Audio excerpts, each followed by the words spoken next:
നമസ്കാരം, ഒരു പുതിയ വീഡിയോയിലേക്ക് എല്ലാവർക്കും സ്വാഗതം. നമ്മൾ യൂട്യൂബിൽ ഒരു സ്ക്വയർ വീഡിയോ, അതായത് 1:1 വീഡിയോ, ഒരു ഷോർട്ട് വീഡിയോ ആയിട്ട് അപ്ലോഡ് ചെയ്യാൻ ശ്രമിച്ചു കഴിഞ്ഞാൽ നമ്മളിൽ പലരും ഒരു പ്രോബ്ലം ഫേസ് ചെയ്യാറുണ്ട്.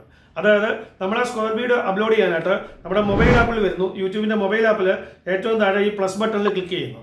ഇവിടെ ഏറ്റവും താഴെയുള്ള ഓപ്ഷൻസിൽ നമ്മൾ ഷോർട്ട് വീഡിയോ ആണ് അപ്ലോഡ് ചെയ്യാൻ പോകുന്നത്. അപ്പോൾ നമ്മൾ ഷോർട്ടിൽ ക്ലിക്ക് ചെയ്തിട്ട് നമ്മൾ വീഡിയോ ആഡ് ചെയ്യാനായിട്ട് ഇതിൻ്റെ ആഡിൽ ക്ലിക്ക് ചെയ്യുന്നു.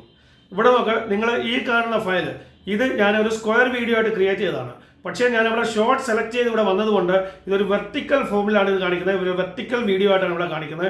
ഇതിൻ്റെ രണ്ട് സൈഡും ഇവിടെ കട്ടായി പോയിട്ടുണ്ട്. അപ്പോൾ ഇതിനെ ഞാൻ അപ്ലോഡ് ചെയ്യാൻ ശ്രമിച്ചു കഴിഞ്ഞാലും ഇവിടെ ഞാൻ ഇതിനെ ക്ലിക്ക് ചെയ്ത് നെക്സ്റ്റിൽ ക്ലിക്ക് ചെയ്യുന്നു. ഇവിടെ നോക്കുക, ഇതിൻ്റെ രണ്ട് സൈഡും കട്ടായിട്ട് ഒരു വെർട്ടിക്കൽ വീഡിയോ ആയിട്ടാണ് ഇവിടെ വന്നിരിക്കുന്നത്. അപ്പോൾ ഇതേപോലെ ആയിരിക്കും ഇത് അപ്ലോഡ് ചെയ്യുകയും ചെയ്യുന്നത്. അപ്പോൾ ഇതിനെ എങ്ങനെ അപ്ലോഡ് ചെയ്യാമെന്ന് ചോദിച്ചു കഴിഞ്ഞാൽ നമ്മളിവിടെ ഷോർട്ട് സെലക്ട് ചെയ്യരുത്. ഷോർട്ട് സെലക്ട് ചെയ്യാതെ നമ്മൾ വീഡിയോ സെലക്ട് ചെയ്യുക. അപ്പോൾ നിങ്ങൾ ചോദിക്കും, വീഡിയോ സെലക്ട് ചെയ്ത് അപ്ലോഡ് ചെയ്ത് കഴിഞ്ഞാൽ അതൊരു ലോങ് വീഡിയോ ആയിട്ട് അപ്ലോഡ് ആവില്ലെന്ന്. ഒരിക്കലുമില്ല. നമ്മൾ വെർട്ടിക്കൽ വീഡിയോസ് അല്ലെങ്കിൽ സ്ക്വയർ വീഡിയോസ് 3 മിനിറ്റിനുള്ളിലുള്ളത് എങ്ങനെ അപ്ലോഡ് ചെയ്താലും ശരി, യൂട്യൂബ് അതിനെ ഷോർട്ട് വീഡിയോ ആയിട്ടേ കണക്കാക്കിയുള്ളൂ. അത് ഷോർട്ട് സെക്ഷനിൽ തന്നെ എത്തുകയും ചെയ്യും. അപ്പോൾ നമ്മളിവിടെ നോക്കാം, ഞാനിവിടെ വീഡിയോ സെലക്ട് ചെയ്ത ഉടൻ തന്നെ ഞാൻ ആ കാണിച്ച ഫയൽ അത് സ്ക്വയർ വീഡിയോ ആയിരുന്നു. അത് സ്ക്വയർ ആയിട്ട് തന്നെ കാണിക്കുന്നുണ്ട്. അതിൻ്റെ ഒരു സൈഡും കട്ടായി പോയിട്ടില്ല. അപ്പോൾ ഞാൻ അതിനെ സെലക്ട് ചെയ്യുന്നു. സെലക്ട് ചെയ്തിട്ട് ഇവിടെ നോക്കിയാൽ അത് സ്ക്വയർ ആയിട്ടാണ് ഇവിടെ വന്നിട്ടുണ്ട്. അതിൻ്റെ ഒരു സൈഡും കട്ടായി പോയിട്ടില്ല. ഇനി ഞാനിവിടെ നെക്സ്റ്റിൽ ക്ലിക്ക് ചെയ്യുന്നു.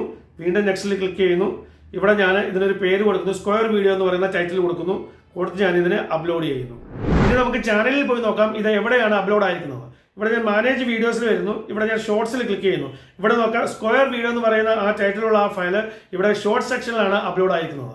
അപ്പോൾ ഈ രീതിയിൽ നമുക്കൊരു സ്ക്വയർ വീഡിയോ, അതായത് 1:1 വീഡിയോ നമുക്ക് യൂട്യൂബിൽ ഒരു ഷോർട്ട് വീഡിയോ ആയിട്ട് അപ്ലോഡ് ചെയ്യാവുന്നതാണ്. അപ്പോൾ ഈ വീഡിയോ നിങ്ങൾക്ക് ഇഷ്ടപ്പെട്ടെങ്കിൽ ഈ വീഡിയോ ഒന്ന് ലൈക്ക് ചെയ്യുക, ഷെയർ ചെയ്യുക. അതുപോലെ സബ്സ്ക്രൈബ് ചെയ്യാത്ത വീഡിയോ കാണുന്നുണ്ടെങ്കിൽ പ്ലീസ് സബ്സ്ക്രൈബ് ചാനൽ. ഇതുപോലെ യൂസ്ഫുൾ ആയ മറ്റൊരു വീഡിയോ നമുക്ക് വീണ്ടും കാണാം. അതുവരെയും ഗുഡ് ബൈ.